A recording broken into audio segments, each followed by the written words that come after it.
When I started these videos in 2012, I wanted it to be pretty much a pure channel, that all I did was talk about HVAC and maybe a few funny things here and there. But with the recent developments, I'm having to change that. I'm too old to protest. I have to pee too much. I'd be like the 75-year-old guy that got pushed down by the cops and busted his head. So I really can't do that. And this is the only little old platform I have. So I have to speak out on this. The militarization of the police, I've watched for around 30 years. Actually, it was longer than that. When the SWAT teams first came out, we started getting militarized. And there's been changes up and down over the years. But what's happened has gotten out of hand. Especially towards blacks. I don't think it's exclusively towards blacks, but they seem to be the ones that really take it hard. And as a white guy, when I get pulled over, I can expect certain treatment and I'll probably get it. The black man can't expect that. He expects something entirely different. Whether it's intended or not makes no difference. The end result is the same thing. The policing has kind of gotten out of control. Now I'll walk it back a little bit by saying, yeah, I don't believe all police do this. Yes, I don't believe they do. Most of the interactions I've had with police, being a white guy, have not been that way. They've been professional. But I can't just ignore what's happening. Obviously, the George Floyd thing is on my mind. But he's by far not the only one. I've actually studied this for a number of years now. And we need to change the way we're doing policing. Not the first guy to say that, but it has not changed. It has stayed more or less the same for a very long time. Regardless of sensitivity training or whatever you want to call it, we still have this same issue. The issue has to do with how police are trained. I have actually watched some of the training, and I've been there physically around the instructors, and that worries me. The way they are instructing police officers, from what I saw, was not right.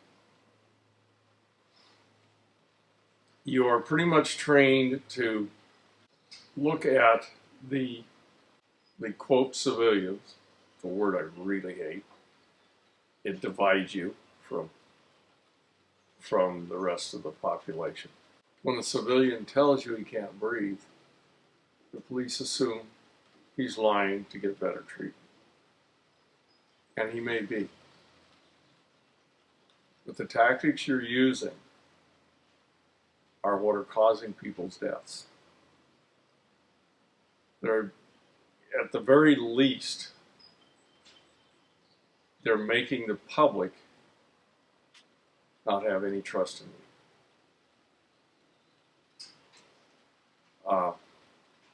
Throwing someone down on a paved street, forcing them down with your needs, whatever, is not a tactic to protect the police officer. It's a tactic that is used to intimidate and to subjugate. Should the police officers in this country be doing that? Is that right? Is someone being arrested, now does he become someone that is already judged? Remember, when you arrest someone, you take responsibility for their life and their health. You may not like that that's what it is, but that is what it is. And you have a responsibility to take care of that person. Even if he lies to you, it doesn't make any difference. You still have a responsibility there.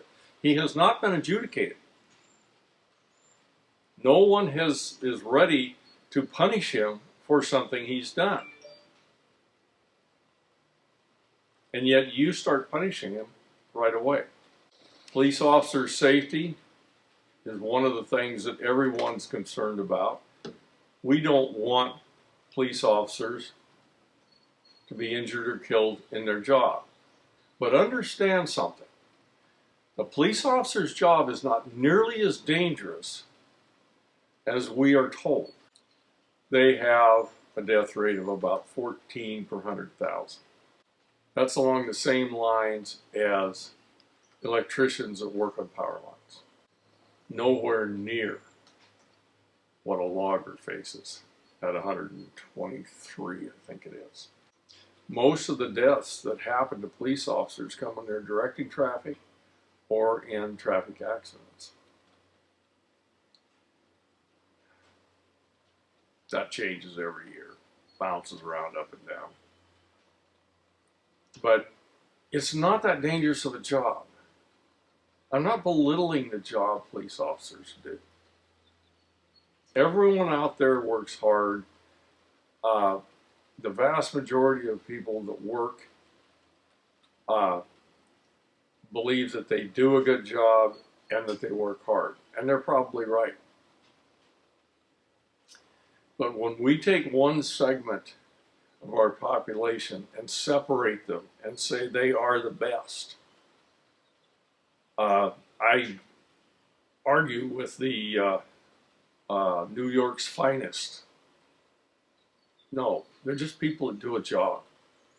They should be respected for what they do and given credit for the things they do right.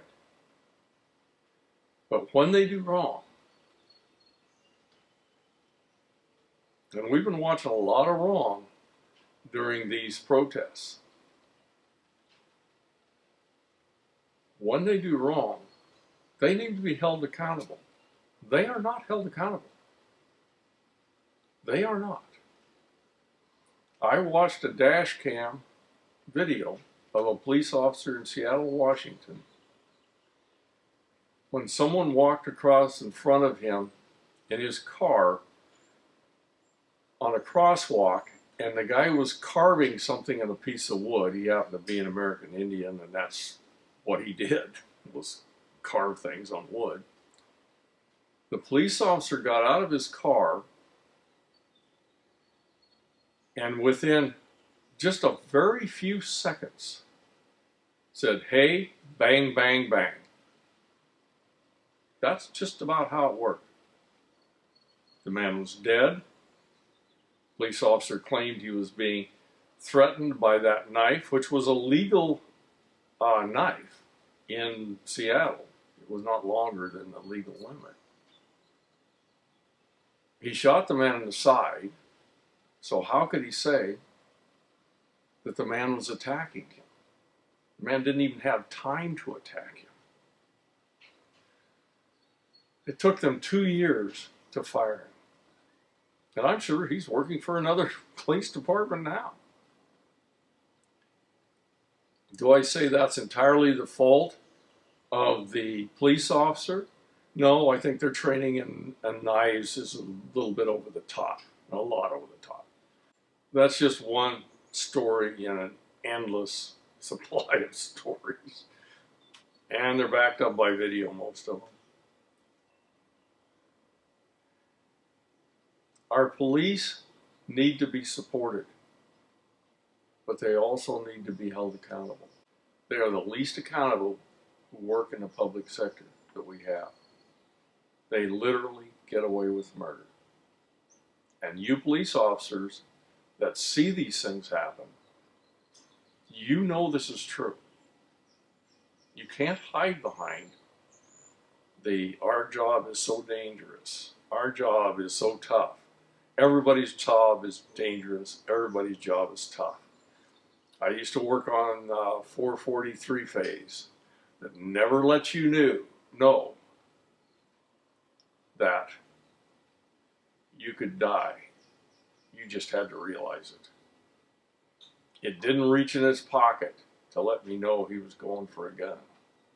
He didn't go to his waistband. It just sat there and waited for you to make a mistake. And when it made a mistake, it was faster than anybody reaching for a gun. So don't tell me it's so dangerous. You are protected in many ways, far better protected than any electrician ever was, or any logger ever was. Do I want to defund the police? No.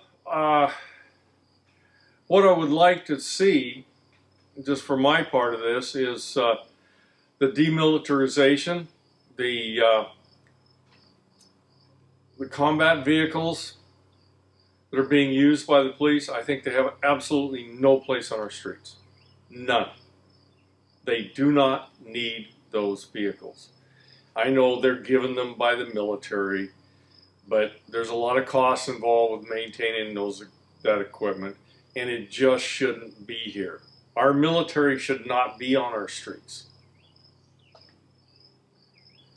And it's like waving a red flag in front of a bull to pull those things out during a demonstration. I don't want to get rid of police departments. I don't think there's anybody that does. We know that they're necessary, just like anybody else that we use. The garbage collectors, we need them just as much, because we can't live with garbage laying all over the place. But we have to get into a conversation with our police officers and come up with some way to be able to work with them to eliminate what is in this country an epidemic of violence. We have to work with them. We have to hold them accountable. I don't remember where I got this. It may have been from my daughter, because she works with police organizations. 3% of the police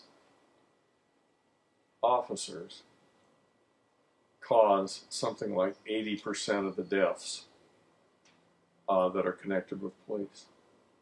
That tells you there's a problem there. It tells you a problem we have not dealt with. We are oftentimes being held hostage to police departments simply because they don't want anything changed. Let's get together with legislators,